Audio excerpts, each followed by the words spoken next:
সর্বদা সচেষ্ট থাকিব। চকরিয়া উপজেলা কেন্দ্রীয় সমবায় সমিতি লিমিটেডের নবনির্বাচিত ব্যবস্থাপনা কমিটির সভাপতি, সহসভাপতি ও সদস্যরা শপথ নিয়েছেন। শনিবার সকালে কোর্ট সেন্টারস্থ সমবায় সমিতির কার্যালয়ে এ শপথ অনুষ্ঠান সম্পন্ন হয়। এ সময় শপথ বাক্য পাঠ করান উপজেলা সমবায় অফিসার রমিজ উদ্দিন।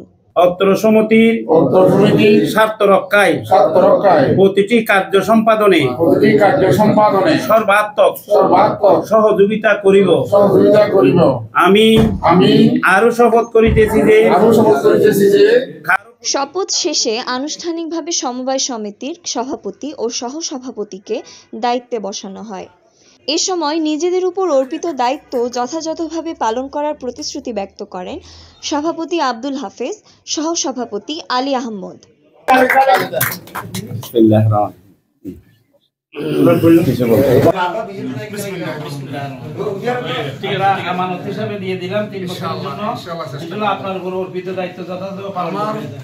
এদিন আরো শপথ নেন সদস্য জামাল উদ্দিন, নাজিম উদ্দিন, মোহাম্মদ বাবুল, মোহাম্মদ আনিসুর রহমান চৌধুরী, সুলতান আহমেদ, আবু সৈয়দ, জয়নাল আবেদিন ও জান্নাতুল ইয়াসমিন।